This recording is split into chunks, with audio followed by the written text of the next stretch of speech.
One day series হেরে চট্টগ্রামে টি-20 সিরিজে বদলা নেবার অপেক্ষায় অস্ট্রেলিয়া। তাদের জন্য বড় স্বস্তি মিচেল মার্শের ফেরা। টি-20 সিরিজের ট্রফি হাতে লিটন কুমার দাস, মিচেল মার্শ দুজনই হাস্যোজ্জ্বল।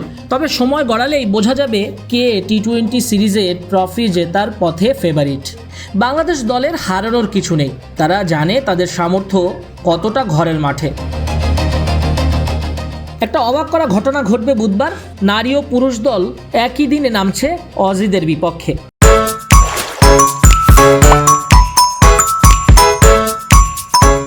টি-20 তো অস্ট্রেলিয়াকে চাপে ফেলতে চাইবে লিটন দাসের দল। 2021 সালে ঘরের মাঠে অস্ট্রেলিয়াকে 4-1 ব্যবধানে টি-20 সিরিজ হারানোর স্মৃতি এখনও তরতাজা। অস্ট্রেলিয়া এই সিরিজে বেশ কয়েকজন গুরুত্বপূর্ণ খেলোয়াড়কে পাচ্ছে না। ট্রাভিস হেড ব্যক্তিগত কারণে ছুটি নিয়েছেন, বিশ্রামে রয়েছেন ক্যামেরুন গ্রিন। এছাড়া Pat Cummins, Josh Hazlewood, Glenn Maxwell, Marcus স্টোইনিসও দলে নেই। ইনজুরি কাটিয়ে অধিনায়ক মিচেল মার্শের প্রত্যাবর্তনটাই তাই অজি দলের জন্য স্বস্তি। অস্ট্রেলিয়ার ভবিষ্যৎ পরিকল্পনার জায়গা করে নিতে মুখিয়ে আছেন অ্যারন হার্ডি, কুপার কনলি, ভারতীয় নিখিল চৌধুরী আর জোয়েল ডেভিসের মতো তরুণরা। 2028 সালে অলিম্পিক গেমস, অস্ট্রেলিয়া নিউজিল্যান্ড অনুষ্ঠিতব্য টি-20 বিশ্বকাপকে সামনে রেখে এখন থেকেই অজিরা দল গঠনের প্রক্রিয়া শুরু করেছে। তাই তো বাংলাদেশ সিরিজকে তারা নিয়েছে পরীক্ষামূলকভাবে। অন্যদিকে বাংলাদেশের সবচাইতে আশার আলো pace bowling unit. Mustafizur Rahman, Taskin Ahmed, Shoriful Islam, Nahid Rana সবাই রয়েছেন স্কোয়াডে। কাকে রেখে কাকে বাদ দেবেন নির্বাচকরা, সেটাই এখন বড় প্রশ্ন। শরীফুল নিউজিল্যান্ডের বিপক্ষে দারুণ করেছেন, তবে পেস বোলারদের টানা না খেলিয়ে ওয়ার্কলোড ম্যানেজমেন্টের আওতায় আনতে চায় ম্যানেজমেন্ট।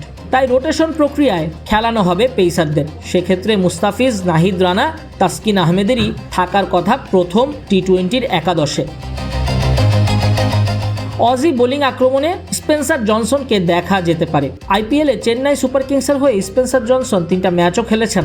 এছাড়া পারভেজ হোসেন ইমনের অসুস্থতা কাটেনি, তাই স্কোয়াডে যোগ করা হয়েছে সৌম্য সরকারকে। লিটন দাসেরও ক্রাম্প হয়েছিল তৃতীয় ওয়ানডেতে, তিনিও পুরোপুরি ফিট নন এখনও।